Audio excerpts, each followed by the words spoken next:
Good morning, everyone. If we can have everyone take a seat, that would be amazing.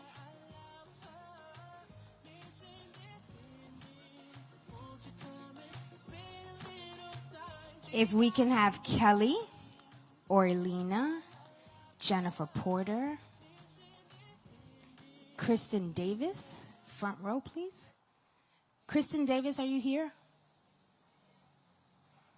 Kristen Davis, can you raise your hand? Perfect. Hi, Kristen.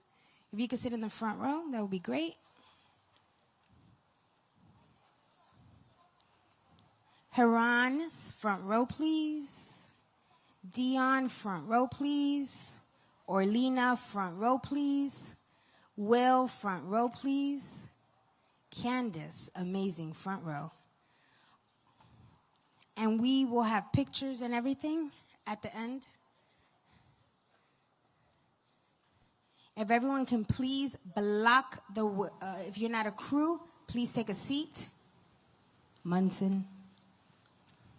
Shout out to Rolling Out. Woohoo! All right, Kelly, all yours. Thank you. Good morning, everybody, and welcome to historic Anacostia. So excited we're here. Yes, this could not be a better location. We're right around the corner from Frederick Douglass's home, and this is such an historic part of our fantastic city. I'm so delighted to be here with all of you, and wanted to share a little bit about how this all started. So Joy Collective is based here in D.C., Washington, D.C. We're a Black-owned, women-owned firm, and we pride ourselves on creating initiatives that drive impact to change people's lives. We are not simply a marketing agency. We're all about driving impact. We're about creating movements that matter and creating legislation that help change people's lives. That's what the Crown Act is. So Dove, who is behind all of this, and the Crown Coalition have worked tirelessly since 2018 to create a respectful and open world for natural hair. That's what Crown stands for. And as of today, we have passed the Crown Act, or legislation inspired by the Crown Act, in 13 states, 30 municipalities, including our very own Montgomery County, with Councilmember Will Jawanda, who's here with us today. Thank you. And we have 8 states in play. We also have federal legislation in play, and we are not going to stop until we have passed the Crown in all 50 states and at the federal level. And we really appreciate your support. Speaking of support, I am going to introduce to you our first speaker, Jennifer Porter, who's from the Mayor's Office on Women's Policy. She is a fellow Howard University graduate. She went there about 20 years after me, but that's okay. And she has been doing incredible work. She is from Ferguson, Missouri. She is a twin sister. She was a flag girl at Howard University and has been doing phenomenal work with the mayor. And we appreciate you and your support today. And please welcome Jennifer Porter.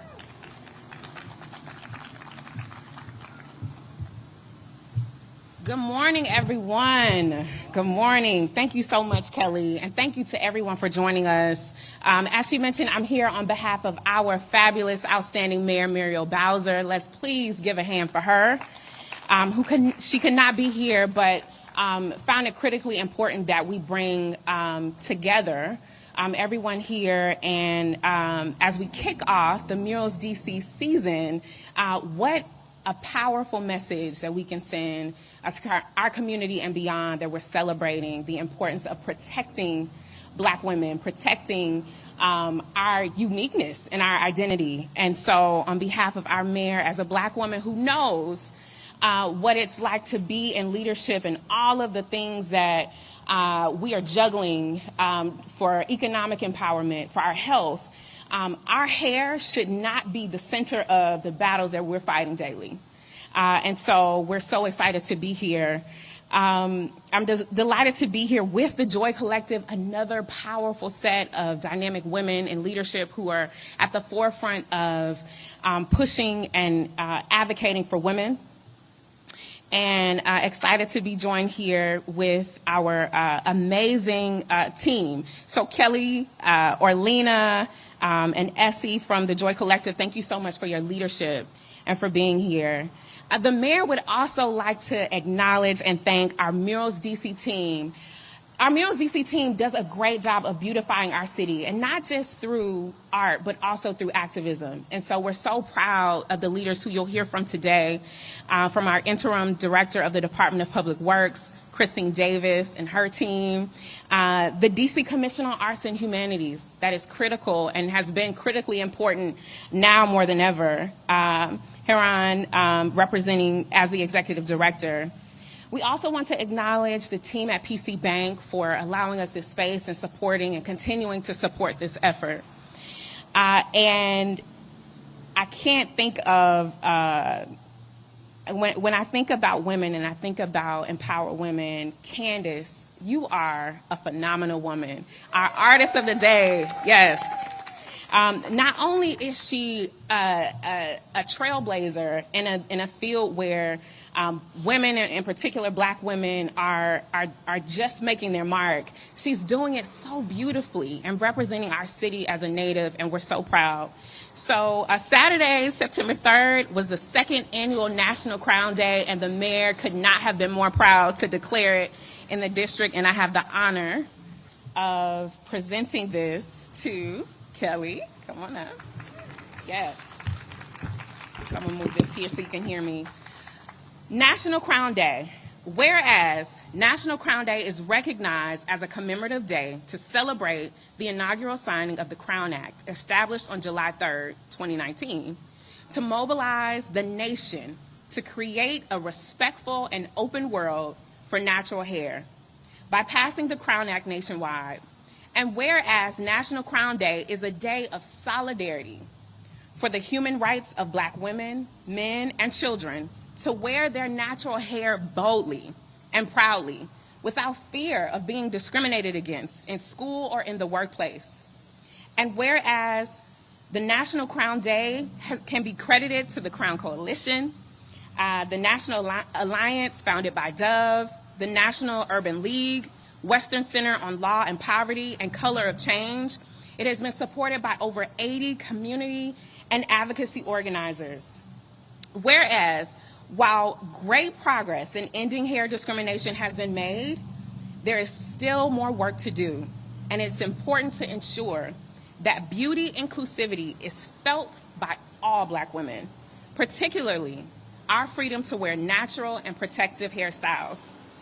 Now, I therefore, the Mayor of Washington, D.C., do hereby proclaim July 3rd in Washington, D.C. as National Crown Day. Thank you. Thank you. Thank you so much for being here and for this incredible proclamation. Give it up for this. And special thank you to the Office of the Mayor and to the Joy team for making this happen. We have a bunch of our team members here, and I really appreciate every single one of you for working so hard on this project. Next, I'm delighted to bring to the stage Ms. Christine Davis, who is the Interim Director of the DC Department of Public Works. And thank you so much. And I also have to give a shout out. She's also a Howard University alumni. Thank you, Christine. You know. Good morning. I'm Christine Davis, the Interim Director for the DC Department of Public Works. I appreciate this opportunity to celebrate our program along with such an important issue. This mural is the first of nearly 10 projects mural artists will be painting this summer, and I can't think of a better way to kick off this season than by promoting this message of diversity, respect, and self-love. Congratulations to Candice Taylor on creating such a beautiful tribute. I want to thank the Mayor's Office of Women's Policy and Initiatives for connecting Murals DC with the Joy Collective. The work you've been doing to promote the Crown Act and end hair discrimination is crucial and so very much appreciated.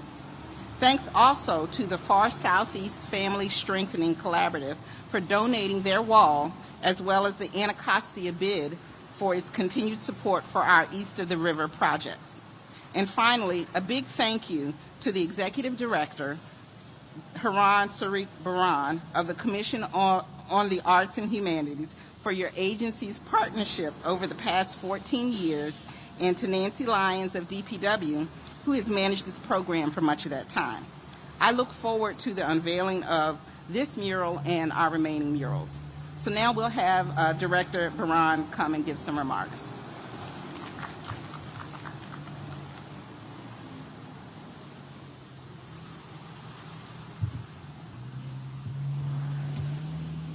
Good morning, everyone. How exciting to be here to welcome this mural into the world, and the mural across the street is talking to it, so they're in conversation together. My name is Heran Sarak Abrahan. I serve as the director of the DC Commission on Arts and Humanities. For over a decade, the DC Arts Commission has been proudly partnering with the DC Department of Public Works on the Murals DC project to beautify our city one wall at a time.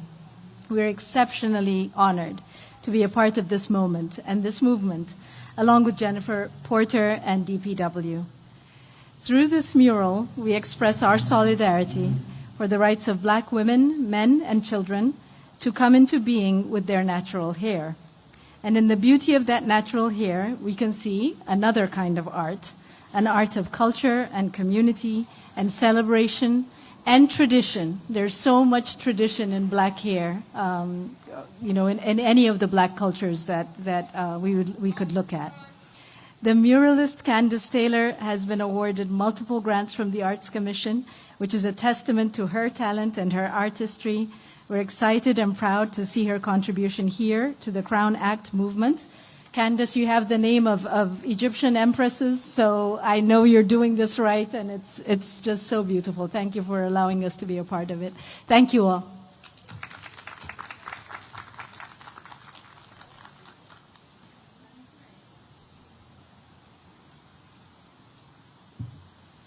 Okay. Good morning.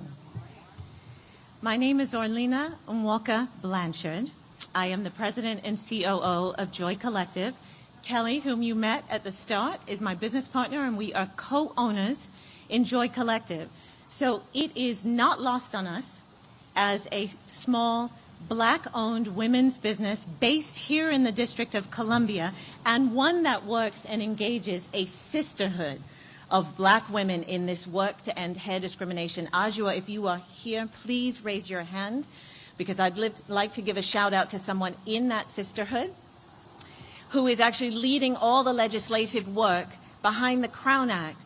But it is not lost on us the significance of this moment in the District of Columbia, in the nation's capital, one that is Black women-led, one that has an elected Black Attorney General, one that has a majority Black council, and one that has a legacy of being known as Chocolate City. So we couldn't do, you can clap for that, yes. So we couldn't do this work nationally or globally, but without paying tribute to the leadership. There's Ajua, who I just gave a shout out to. And so we couldn't do this work nationally or globally without paying tribute to the leadership here in the nation's capital. And that leadership has meant a very progressive approach, because the district has long since outlawed hair discrimination, and together we have to ensure that all Black citizens in this country have those same protections. Because our natural hair and the protective hairstyles we wear because of our natural hair should not be a barrier to social, educational, or economic opportunities because of the way that our hair grows out of our head. We need everyone's support to make sure that the Crown Act is passed nationwide. But today, honestly, besides the conversation about policy and the civil rights that come with that policy, today is a celebration about a much larger movement, a much larger conversation, one about shifting the narrative about beauty, where we get to see ourselves. We are included as Black women, Black girls, Black men, Black boys in the conversation about beauty. We are included, and our beauty, in all of its magnificence, in all of its natural form, is seen and celebrated. Because, honestly, it's not just hair. It's not. It is our history. It is our heritage. It is our culture. It is our identity. So on that note, please afford me the pleasure to introduce my dear friend and my Naija brother, my Nigerian-American brother. The Ghanaians are there too, right? Executive Council Member Will Jawando from Montgomery County, Maryland, who was actually the first to introduce and pass the Crown Act at the county level in this country. Will?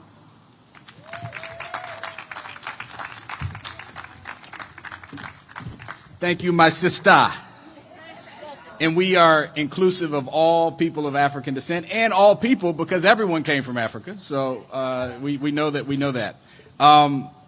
It's great to be here today and to see all of you and celebrate this beautiful mural. I'm Will Jawando. I'm a council member at large in Montgomery County, Maryland. I was telling my sister Jennifer Porter, but I am no stranger to D.C. I was actually born in GW Hospital and raised in Langley Park on the Tacoma D.C. line. And so I love the DMV. But I was very proud to be elected as a council member at large and pass the first countywide Crown Act in the country. We did it in 2019, just as the Crown Act was making its way with Sister Ajwa and others around the country. One of the things that led me to do it was my 5-year-old daughter at the time. I have 3 beautiful, beautiful black girls, my wife and I, Michelle, and we have a son. Since the Crown Act was introduced, we had a son who's 2 years old. All 6 of us have natural or protected hairstyles, right? Either braids, twists, locks. My son has like this afro right now.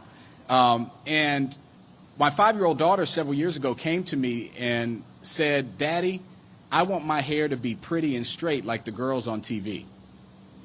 And holding back tears, literally, I affirmed her beauty. I affirmed that she was already beautiful and pretty and intelligent the way God made her. But I also analyzed that statement. She associated beauty, being pretty, with straight hair. She associated it with lighter skin. Despite all the black dolls and black books and empowerment and all the things that we do, my wife's an HBCU graduate, went to Hampton, so I know there's probably some Hampton people out here. It had still seeped through to her consciousness at that age that she was not enough. And we reinforced that with her. And that's why the Crown Act is important. It's important for 2 reasons. I'm a civil rights lawyer by training. I worked at the NAACP, worked for President Obama in the White House and Department of Education. It's important for legal protection so that if you are discriminated against, it ties clearly and says that hair discrimination is race discrimination. But it also sends a loud and clear message, as does this mural, that you are beautiful, you are enough the way God made you. And I'll end with this. The work is important that we continue it. We're only 2 years on this journey of the Crown Act. We have many years to go. Just yesterday, I had to write a letter to St. Jude Regional Catholic School in Rockville in the Archdiocese of Washington because they have written policies in at least 5 schools in this area, D.C., Prince George's County, Montgomery County, that explicitly prohibit braids, locks, twists, afros as part of their student parent handbook. I had a distressed mother call me whose daughter is getting ready to enter kindergarten at St. Jude, say, "What do I do? I don't know what to do about sending my daughter to school next month." We wrote that letter. The school has responded and saying they are in the process of updating their policy. But it's an important gap. Private schools currently are not covered. And we are looking in our human rights legislation in the county to see if we can extend it to private institutions. But it's just a reminder. You know what the sentence before it said you couldn't have those hairstyles was, "We want all hair to be neat and clean." Then it prohibited these hairstyles.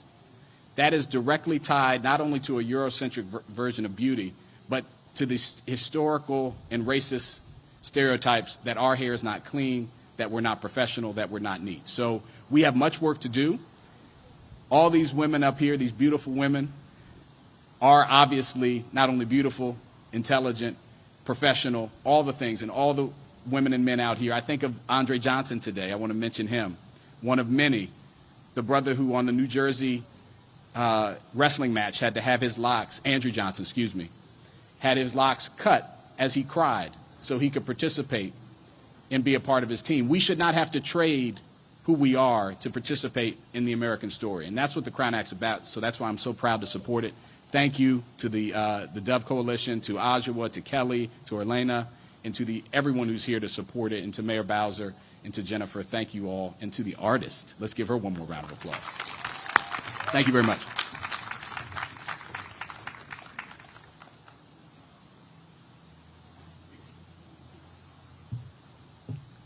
Thank you so much, Will. That is testimony of how important men are in supporting this movement. So while we celebrate our sisterhood and the sisterhood behind the Crown Act movement, there are so many men, so many brothers in our community that are supporting this. So thank you very much for setting the example. I have the honor of introducing Dion Bussey Reader. Did I say that properly? Okay, fantastic. Executive Director of Far Southeast Family Strengthening Collaborative. Can you please come to the stage? All these beautiful black queens today. Natural hair. Yeah. So thank you all so very much. In addition to the importance of having natural hair, it's also important to have self-care. So I ran a little late because every other Thursday is my 9 o'clock a.m. personal therapy session, and I'm proud to say that I go. It's so important. I first want to definitely thank the Crown Coalition, Dove, Joy Collective, my good friend Christina Davis at DPW as the director there, definitely the DC Commission on Arts and Humanities, our mayor for giving us this opportunity to actually have this mural here and supporting the development of our building, and our council member Trayon White. I am Dion Bussey Reader. I'm a proud servant of the residents of Ward 8. I am the executive director here, and I'm honored to have another naturalist as the other leader of this organization, our very own former councilwoman, Sandra Allen, who is also a natural hair person. She's here with us today. As a black woman in leadership, supporting locks, as you can see, I'm also a mom and a grandmom. I'm Mimi to a lot of the little brown girls that I see. I'm Mick to my own granddaughter, short for Mickey. We don't know, we'll talk about that later. But one of her favorite hairstyles, as she calls it to me, my bush style. It gives her so much pleasure, so much honor to be able to have her bush style. It gives her confidence. She feels great about herself. When she's walking down the street, she has one of those big Michael Jackson bushes, you guys. She feels proud and she keeps her head lifted. That, to me, is more important than any other job I have in this world. Supporting my granddaughter, being a natural young black woman, feeling proud about having her bush style, knowing that she's not going to be discriminated against because of this Crown Act. And that in and of itself, being a woman of a natural hairstyle, being a black woman in leadership, in some of the hardest times there are to exist in this country, it makes me proud to know that she's proud. So this mural is just one of many things that we'll be doing here at Far Southeast Family Strengthening Collaborative to support our heritage, to support our culture, to support our strength, to support our inclusion in this world that we live in today. So thank you so very much. Words cannot express. I'm so happy to have met you. You are a phenomenal artist. You actually pretty much captured everything that we think is important as strong women in Ward 8. So thank you for this. Thank you for this opportunity to showcase this on our brand new headquarters that we'll be opening up in the next couple of months. One of the first homegrown community-based organizations in Ward 8 to own its own property in historic Anacostia. I love Andy and I love saying he's our tenant, Bus Poets and Poets. So we're so pleased for this effort. We thank you so very much for what you've done. The Crown Act is one step forward. We have to continue fighting and showing the love, the decency, and the dignity behind being who you are. So thank you for this opportunity, and we look forward to working with you. Thank you.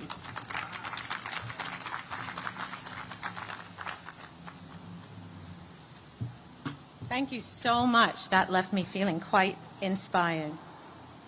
So I know we're all here for this beautiful artistic work of art. And I actually have the distinct honor of introducing the star of the day. But I'm going to take a moment. Somebody's going to look at me funny because I'm going to go off script. I'm going to take a moment because I'm going to share a story, which is I sit on the executive board of a public charter school, middle school and high school, called Digital Pioneers Academy, that exists to serve 7th and 8th Ward children specifically. So this particular community where we are today is very important to me. And when I think about the gift of talent that this young woman has blessed us with, it reminds me of why we're all having this conversation and why the Crown Act exists. It exists so those children from Digital Pioneers Academy and other children from this community can see themselves. So they can know that in all their beauty, natural beauty, they can exist in the world with the same liberties and the same justice as anybody else when it comes to how they look, their appearance, and the history, of course, as a Nigerian, the history that lives in that African aesthetic. And so it just gives me chills to think what she has done with her talents and what you see before you. On that note, as I introduce this marvelous talent, young artist, who is a force to be reckoned with in the art community. She creates art that generates positive energy, inspires communication to bring the community together and to make it stronger. That's exactly what we're doing here today. And we are creating a community that showcases the power and influence of our beauty collectively. And so without further ado, she's dope, she's spectacular. Please stand up and give her a round of applause. Candice Taylor.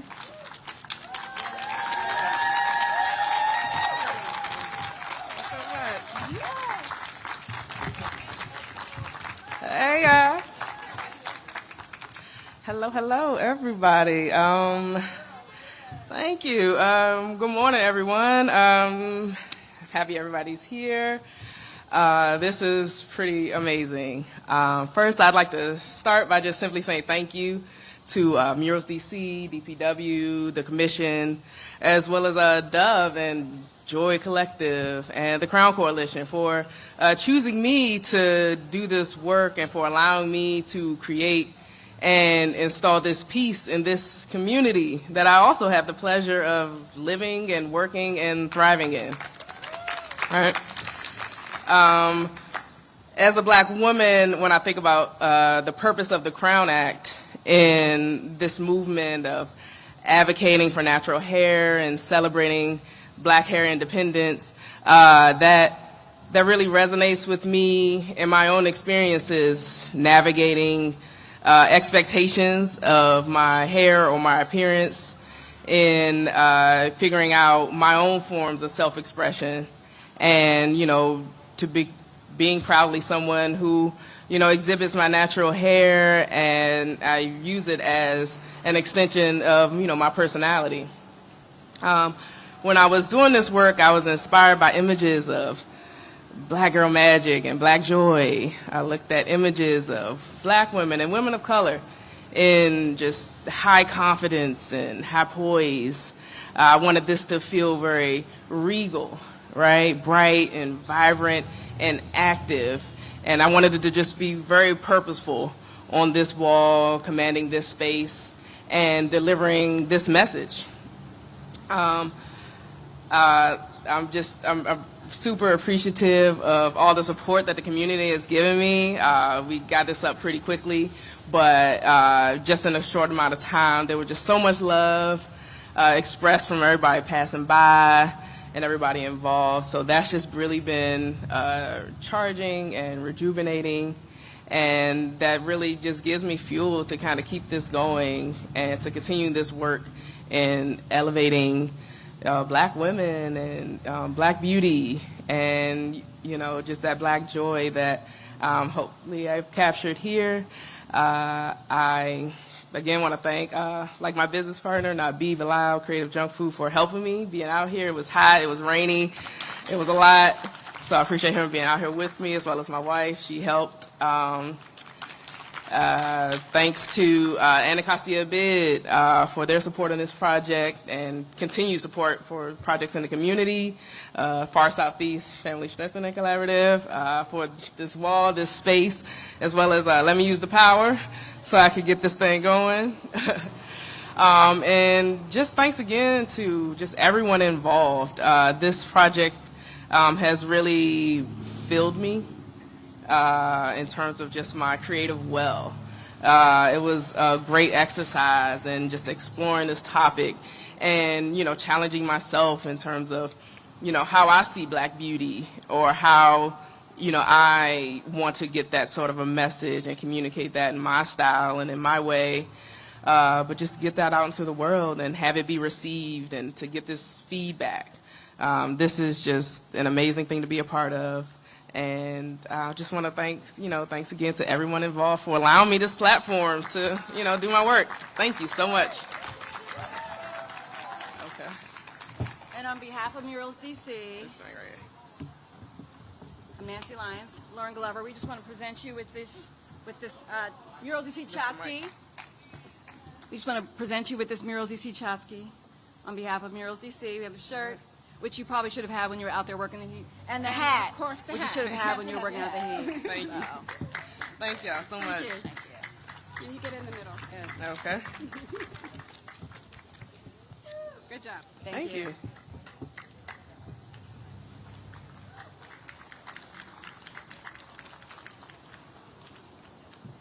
Thank you so much.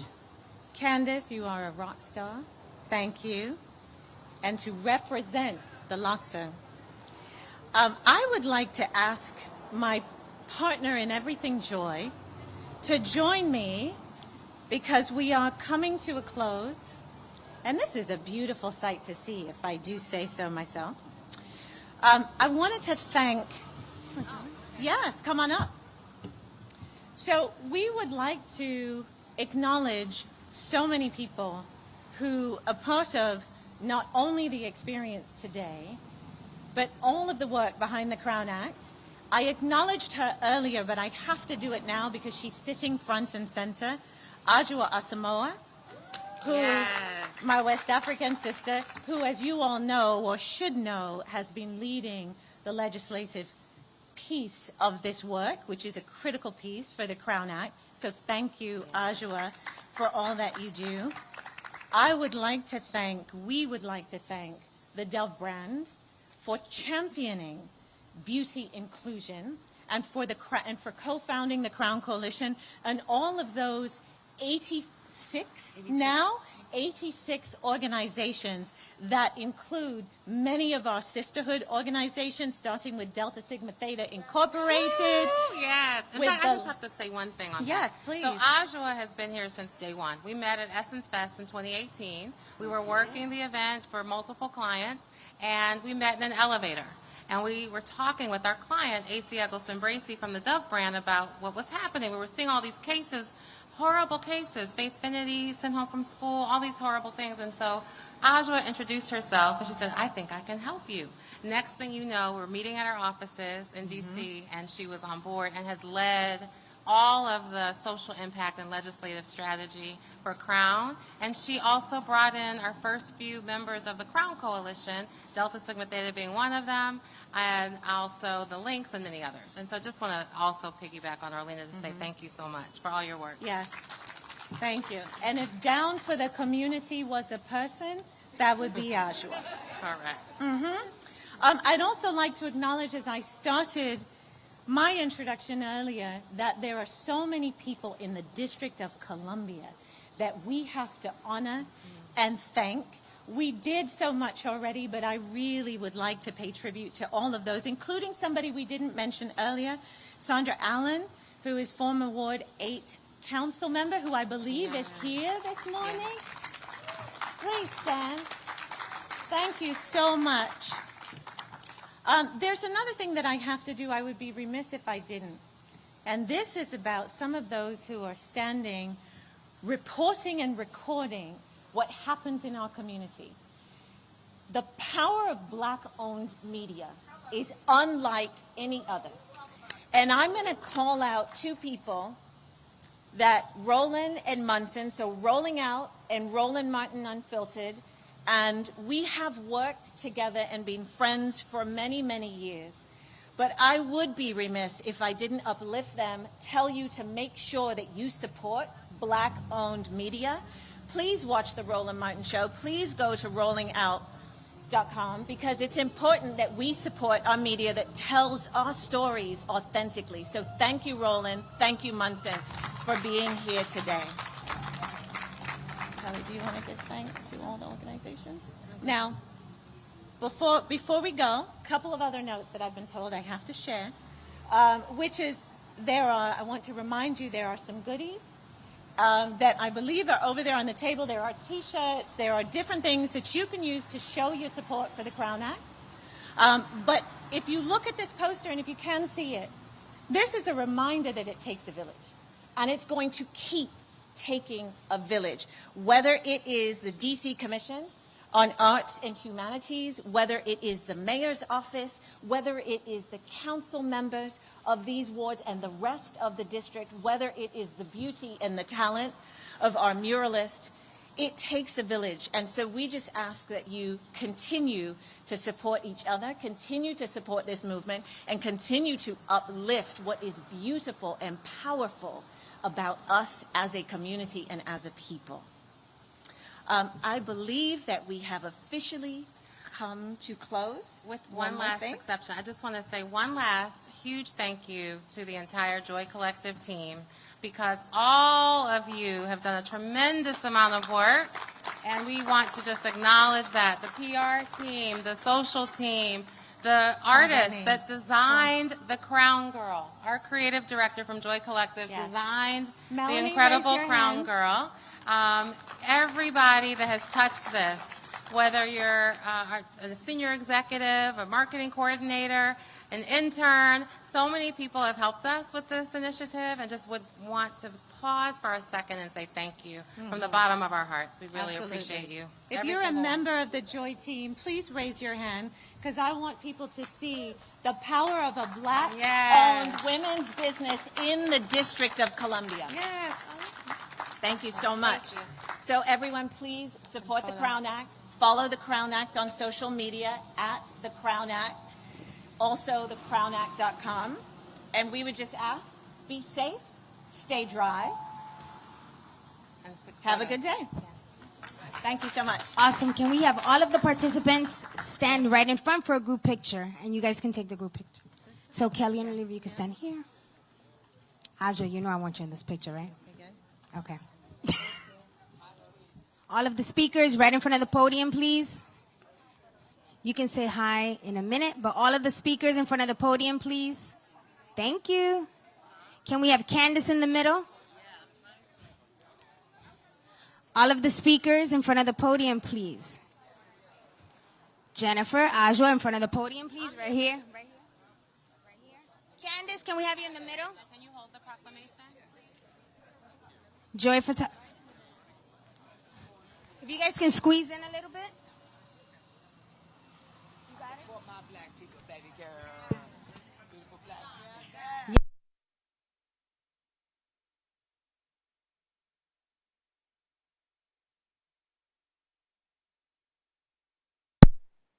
This is where you got. I'll tell you. I'll tell you in a minute. All right, we switched. All right, guys, right here.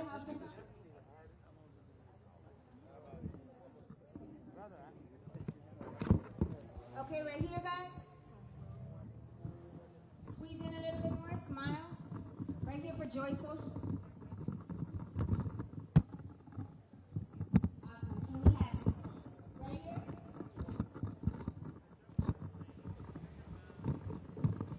Okay, can we have Candice, Kelly, Orlina, Jennifer?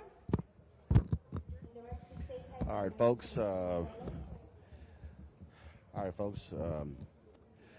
Roland Martin here. We are here in Southeast D.C. And so while they're taking photos right now, we're going to do some interviews in just a second, talking with the artist as well as Ajwa. We've had her on the show before talking about public policy and what is happening all across the country when it comes to actually dealing with the Crown Act.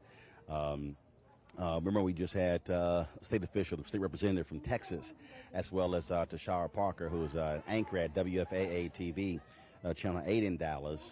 They were considering in the last legislative session in Texas, actually passing the Crown Act there as well. And we've seen the stories of why this is important. We even see it in the Olympics, where the Swimming Federation ruled that the swim caps that a UK company was trying to put out to allow for black swimmers to wear their natural hair instead of a swim cap, they actually ruled they could not. Well, because of the outcry, because of the massive outcry across the country, across the world, they now are reconsidering that particular ban. And so what we have to understand is that this is a huge impact. I'll give you a perfect example. A few years ago, I was debating someone on television, and we were talking about the issue of we were talking about the issue of EEOC. And on the EEOC website, there was a particular case where there was a woman who's a psychologist in Virginia who applied for a job at the VA office in Virginia, the Department of Veteran Affairs. Impeccable credentials. She goes through the interview process. What ends up happening is, after the interview, there was a white man who was on the committee who then says he didn't particularly like her hairstyle. She sues them, wins. They had to pay more than $70,000. Then they had to also pay back pay as well and give her the job. It's a perfect example of African Americans who have the credentials to actually to get jobs, but because you have someone who doesn't like their hair, then they make that decision.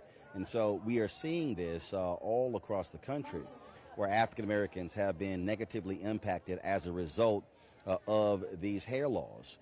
You heard Will Jawando up there talk the cases in Texas, in Mineral Wells, and other cases where an African American was suspended from school because of his hair.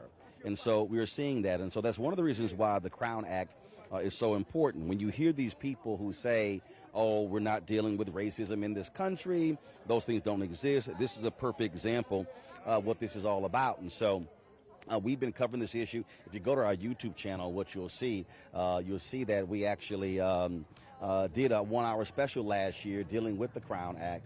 On 1 year anniversary was the sister Holly, who's a state senator out of California. Sorry, I'm forgetting her last name, but I know her first name was Holly.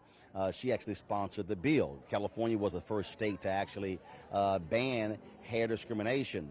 The Crown Act has also been introduced on the federal level as well, and so we're waiting to see for Congress to move on that. And so this is what we as African Americans are facing in this country in 2021 when it comes to hair discrimination. And so that's why we're going to be talking to various folks here. And so if I'm waiting to I'm waiting to pull various folks. Aja, Adi.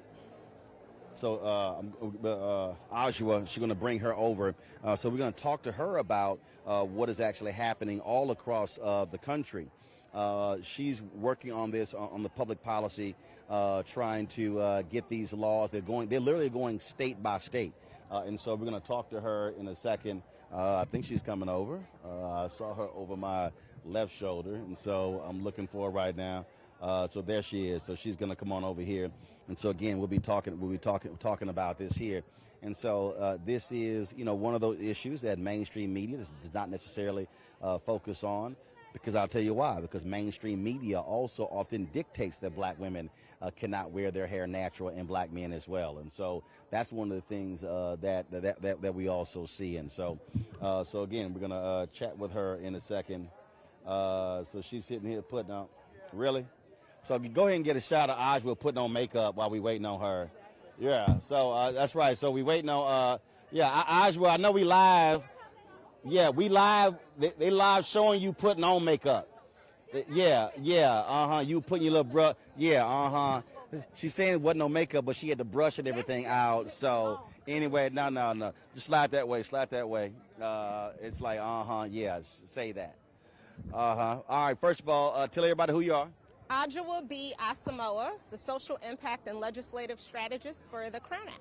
Gotcha. Aren't you related to somebody who's on our show? I am. Dr. Greg Carr happens to be my big brother. Oh Lord. See, all right. So I don't know how Greg deals. All right. So give out the folks who are watching an understanding of how far we've come with the Crown Act. California was the first state to actually ban it. So how long of a process has this been?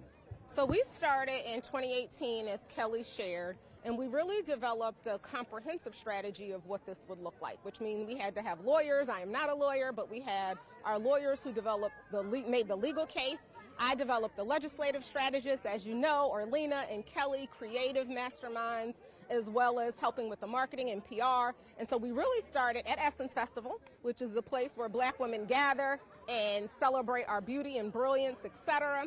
And we started in 2018, and by 2019, we had our first 2 bills passed, because I need to acknowledge both California as well as New York. And we've been working and pounding the pavement and helping to outlaw race-based hair discrimination ever since. So we now have 13 states that have either passed the Crown Act or legislation that has been inspired by the Crown Act, multiple municipalities, and some working at the local, state, and federal levels to outlaw race-based hair discrimination. And the thing that jumps out is, so again, I'm looking at the mural and I'm seeing all women, but the reality is the Crown Act, hair discrimination impacts Black men too. Absolutely, without a doubt. And it's worth noting that because we are inextricably linked, Black men and Black women, this does not just happen with Black women. So yes, this is Black women-led. I am proud to say it is Black women-led, but I should also note it is former Congressman Cedric Richmond, who not only introduced but passed the Crown Act in the United States House of Representatives. And it is also Senator Cory Booker, who introduced the Crown Act in the Senate, as well as reintroduced the Crown Act this session. So because we are, again, inextricably linked, it is Black women-led, but it is powered by Black men, because everything that impacts our women impacts our men and our children. So this is a family affair. So you have sororities that are actually involved in this here. Where are black fraternities? Where are Black men's groups? Have they also signed on working with this? Well, the brothers have overwhelmingly been supportive. I have not come across a Black leader in general who I've asked to join us and stand with me and the Crown Coalition who has not said yes. So yes, I am proud to say Delta Sigma Theta Sorority Incorporated was the first to join us in the coalition, but not only. So my sisters who wear pink and green, Dr. Glenda Glover has been extremely supportive, as has my own president, Beverly E. Smith, the president of the Links, all of the sororities, but also the U.S. Black Chambers of Commerce, also the Association of Black Psychologists, also the National Bar Association, led by Black men. So this has not just been, again, Black women led by, but powered by our collective, which has been so critically important in this fight. You mentioned the U.S. Senate bill. So it's now, it passed the House. Now it passed the House again. Now it's in the Senate. What's the status of that? What do you need folks to do to get Senator Chuck Schumer to bring it to the floor? So it has been reintroduced in both chambers, and what we are doing now is sort of doing our educational awareness and building the momentum so that it can pass in both chambers. So right now, as it stands, it has been introduced in both chambers, but we have our work to do in order to pass it. Now, I am fully confident that it will pass in both chambers, now under the leadership of Congresswoman Bonnie Watson Coleman, as well as the co-sponsors, as well as Senator Cory Booker. But we know that we have multiple things that we are fighting for at the same time. So we're fighting for voting rights, and I'm talking on my own behalf at this point. The George Floyd Justice and Policing Act is something that I'm personally, voluntarily working on. So we have a number of bills that are critically important to Black people to actually protect and preserve our civil rights. So this is part of a larger group of bills, if you will, that we want to ensure pass. And so we're leveraging the collective support. We are leveraging not only the momentum, but also all the folks who are coming out and supporting us on social media. We just had Crown Day on Saturday. So we are really just building the momentum, and I am confident that this bill will pass in both chambers of Congress. So what do you need the folks who are watching, who are listening, people who are on social media, what do you need them to do? I need for folks to, if you have not, please go and sign the petition, thecrownact.com. Again, that is thecrownact.com. Reach out to me. My contact information is readily available on the website. Feel free to follow me and reach out to me via social media. Adjoa B. Asamoah, ADJOA B. ASAMOAH, across social media platforms. And then let me know if you want to be involved, in the weeds. Happy to have you there, but also to continue to help raise awareness. So sign the petition, pass the word, make sure that we are elevating and amplifying this work. All right, sounds good. I appreciate it. So much, good brother. Now, you mentioned that my brother happens to be with you on a regular basis. They talk their alpha stuff all the time, and I'm very proud of them. I'm a fan. You ain't got no choice. Work, but y'all better know the Deltas get it done. That's all I'm gonna say. So love y'all. You done. Deltas get it done. You done. You do. You know y'all follow us. Who you married to? No. Hold up. Let me correct you.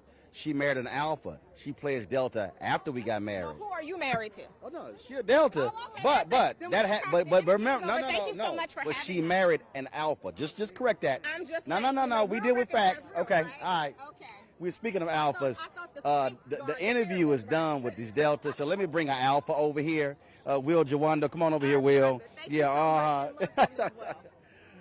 All right, so Will. Yes, sir. You talked about up there being the Anthony. What are you doing? Well, you gotta tell me first, so I can pause. All right. I'm like, yeah, but you got to tip what you're doing with the camera. All right. So you talked about passing this first on a county level. For people who don't understand, people who don't realize the number of people who literally have lost jobs, have lost opportunities, and a lot of times you don't even know when somebody is discriminating against you because of your hair. Well, look, Montgomery County, we've got 1.1 million people, 200,000 plus are black. I heard from a woman who was our security guard in our county council building who was told by her supervisor that she had to take her locks out. I mean, that's how pervasive it is. And she did it. So to your point, not only discriminated against not getting the job, but once you're in a job, you have to suppress yourself. And those are untold stories, many of them. And so you're exactly right. And then I told the story of my little daughter who have internalized that they don't look good, that they're not beautiful enough, they're not pretty, they're not worthy. So it affects so many men and women and children every day, and it's still happening. That's why the Crown Act is so important. One of the things that, and again, I told the story before, how there was a sister who applied for a job at the Department of Veteran Affairs in Virginia, white guy on the hiring committee, amazing credentials, and didn't like her hair. So part of the problem by not having these laws on the county, state, and federal level is that you may not know why you didn't get the job. That's exactly right. And what our bill allows is for that to be investigated, right? So if you suspect, and that's what this bill allows at the county and state level, that you can go in, make a claim, and it'll be investigated by attorneys just like any other discrimination cause. And you're right. Whether it's the military, I spoke to a sister who led the way in the military who they just started accepting natural hair. It's a huge problem across the board. And you need both legal protection and you need to send a strong message like this mural does that you are beautiful and worthy the way God made you. When you talked about your daughter, that particular point really is an important one. And I always talk about and explain to people the power of media.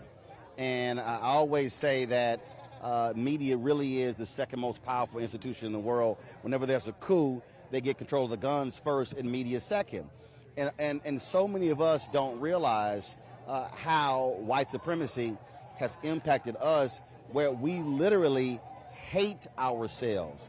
We hate what we're all about. I have black people who literally say, man, what's that outfit you're wearing?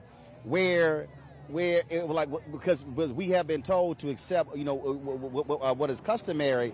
When in fact, if you travel around the world, if you go to India, if you go to Pakistan, you go to the Middle East, you go to Africa, you see hairstyles, you see clothing that's natural and normal in those spaces, as opposed to the so-called European view. And so many of us don't even realize how deeply embedded it is in our psyche.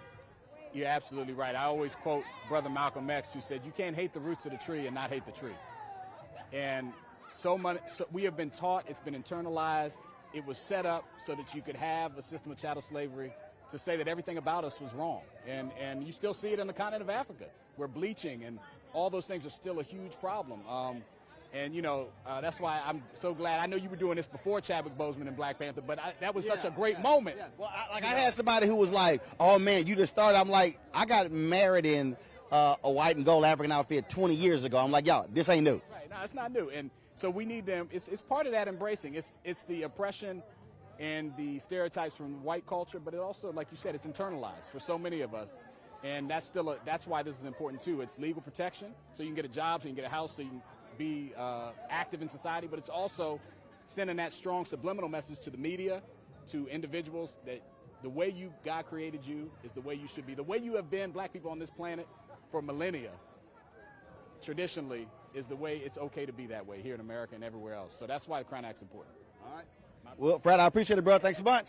All right, thanks a lot. All right, folks, in a second we're going to, you're mobile now, so we can now move. So let's go on over here. Let's right. Oh, she's right here. And so, all right, so let's do this here. So Candice, we're going to do a quick interview with you. So let's do this here. Let's walk over here. So I want you to, so we're going to walk over here. Here we go. Excuse me.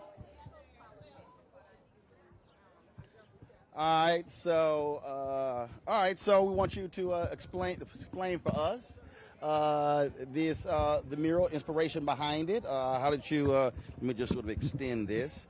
That way, when you're talking, I can actually extend it. Okay, all right, take us through this. So yes, this is the piece. It's called Crown. This piece was inspired by images of Black girl magic, Black joy, looking at images of Black women and women of color in just full confidence, high poise, full glam. I just wanted to elevate Black beauty in a way that just felt like attainable for everybody. I wanted anybody who, I want Black women, you can look at this and see a bit of yourself in it, or if you love and care for Black women, then hopefully you can see a bit of someone you recognize or someone special to you. I wanted this piece to be relatable. I wanted it to be bright, vibrant. I wanted it to radiate energy and give it back to this community that this work lives in. Candice, I don't see no brothers. Yeah, it ain't no brothers on this one. But the next one can certainly be about the brothers. Yes. But even looking at this, I mean, I was definitely looking at images. Y'all hear her say? She said the next one will be the brothers. So she's like, what she's really saying is, let me get a second contract. I know. Hey, that's it. You're right. Absolutely. Yes, let's do it again. This time all about the brothers. Natural hair, we can do beards and all of that stuff. Let's go. I'm with it. Now, what you also did here was, so walk us through, because you also focused on, I can easily tell, the different shades of Black. Yeah, absolutely. So I wanted to show like that spectrum. So, we come in light shades, we come in darker shades. Our shades are riches and reds and blues and yellows. And so I wanted to use tones to basically speak to that variety and just speak to like that spectrum that, we can fall in. So that anybody looking at it can find a bit of themselves somewhere in there. I didn't want it to be singularly focused. And so that's, well, hopefully, yeah, I'm glad that's coming across. That's awesome. Well, no, it's easy. You can tell right over here. I mean, again, you got your light-skinned sister over here. And then yes. You got all the different shades. So how many murals have you done? Murals? Oh man, I don't even know. Like 7, 8. Not. Yeah. All in DC? No, not all in DC. Majority are, yes, in DC. And sometimes it's a mural on the wall. Sometimes it's like a large-scale canvas or some boards or something that then gets mounted onto something. So, murals can come in different types of forms. All right, how long did this take you? This took about a week. fighting the weather. It was hot. It was a heat wave, and then it was raining. It was some summer storms. This ain't hot. I'm from Texas. This ain't hot. Well, it was hot then. I was out here sweating. It was, when that sun is just beating down on you, and all you're doing is this. It was pretty warm. So when painting a mural this size, is it just you, or do you have someone helping you? No, it's not just me. I have my business partner with Creative Junk Food. My business partner, Nabiba Lau. So he gets out here with me.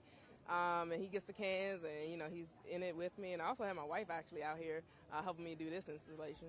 So. All right. And so, what type of paint do you use? What do you mean? So is it a certain style? Because this is a combination. You want this to stay. Yeah. So this is a combination of latex and aerosol paints, like latex for the background to get that pink up there. I want that to real nice to give me a good solid surface to lay my aerosol paints on. Come behind it. Spray a nice polyacrylic layer just to kind of give it some UV protection, and it'll last for years. Okay. All right, cool. All right, so if folks want to actually check out your work, where do they go? Yes, you can check me out online. On Instagram at Eshvion or at Creative Junk Food. That's when you can. Baby, you got to spell that first one. Eshvion, ESHVION. See, right, you got. Yes, okay, at Eshvion. Look, they don't know what that's. Do it slowly. Okay. So yes, on social media you can find me at Eshvion, ESHVION, or at Creative Junk Food. You can see some more of my work at creativejunkfood.com. And just hit me up, follow me. Okay. All right, we got it. I appreciate it. Thank you. All right, thanks a lot. Thank you. All right, folks. So, folks, again, here in DC, they actually do, as you heard during the presentation, they do a lot of these murals all over the city to beautify different places, and so that's one of the things that they did here. And so we certainly glad all of you could check us out for this live stream. Don't forget that this is why we do what we do, and so we want you guys to support Roland Martin Unfiltered. These are the kind of events that we cover all across the country.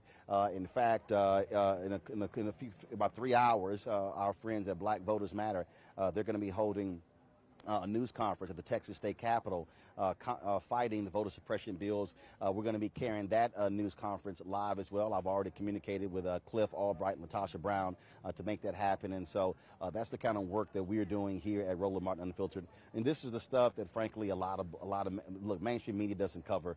A lot of black media doesn't cover. And so, y'all know, look, we cover some entertainment stuff, but that's really not my focus because I'm all about how allowing us to be able to cover the news that impacts our community. And so we want y'all to support what we do. You can, of course, join our Bring the Funk fan club. And I just want y'all to know the money that you give goes to support this show. It goes to pay for staff. It goes to pay for equipment. It goes to pay for travel. That's why we do what we do. And so Cash App, $RM Unfiltered, PayPal.me/R Martin Unfiltered, Venmo.com/RM Unfiltered, Zelle is Roland@RolandSMartin.com, Roland@RolandMartinUnfiltered.com. And so, again, if y'all could really support what we do, it matters. I posted something a few moments ago on Twitter and Instagram, and I really want everybody listening to understand this here because I want y'all to go to Instagram and tag this. I posted something 2 days ago about Pepsi, saying Pepsi has an initiative where they're trying to drive $100 million over 5 years to black-owned restaurants. I then said, Pepsi, are you going to commit to spending 5% of your marketing budget with black-owned media? So I want y'all to check this out. I want y'all to understand how we think and how we as black people are bystanders to our own oppression. I posted that. It got 91 likes on my Instagram page. 91 likes. Listen to me clearly. I then posted a tweet from Gabby Thomas saying black people should not boycott the Olympics. It got nearly 13,000 likes. But I want y'all to understand what I'm saying here. The tweet about Gabby Thomas in the Olympics doesn't benefit us as a collective. Follow me here. I'm going to watch the Olympics. We want to support our brothers and sisters. But the tweet that could have generated $750 million to black people got 91 likes. So I want y'all to think about this here and listen to me clearly. If Pepsi sees that only 91 likes was on my tweet demanding Pepsi spend 5% of their $3 billion marketing budget with black people, Pepsi not worried about that. But if Pepsi saw 13,000 likes, Pepsi all of a sudden is concerned. So I want everybody listening to me. I want everybody listening to me to understand what happens. We are very quick to comment on stuff that actually is not going to generate wealth for our community. I'm gonna let that seep in. There were 13,000, like 12,900, but they say it was 13,000 likes on my Olympic post. Nearly 1,000 comments. In fact, I'm gonna do this right here because I'm really just trying to unpack this thing for y'all to understand it. So let me just look right now. Right now, that Pepsi post has 27 comments. It's only because I posted about it. It actually had 3 this morning. It had 91 likes, 3 comments. Since I made this reference, it's now at 200 likes and 27 comments. But my post regarding Gabby Thomas in the Olympics, 12,511 comments. Excuse me, 12,511 likes, 1,122 comments. So there are nearly 1,100 more comments about my post, the Gabby Thomas post about black people in the Olympics, than about us demanding Pepsi commit 5% of their marketing budget to black-owned media that could generate $750 million over the next 5 years. So the point that I was making is that Pepsi, and again, this is not just about Pepsi, it's about all of these companies. Pepsi is trying to drive $100 million to black-owned businesses for 5 years. That's actually going to come from black customers. I'm saying, Pepsi, you should be doing $150 million a year with black-owned media over 5 years to $750 million. So what I'm trying to say is, we as black consumers, and a lot of you also watch me who are not black, but the majority of my audience is black. We as black consumers have got to stop being bystanders in this economy. We have got to understand the money. And so that's why we have our Where's Our Money segments. I just want to encourage y'all, so when you see those posts, when you see me talking about advertising, I need you to like it. I need you to comment.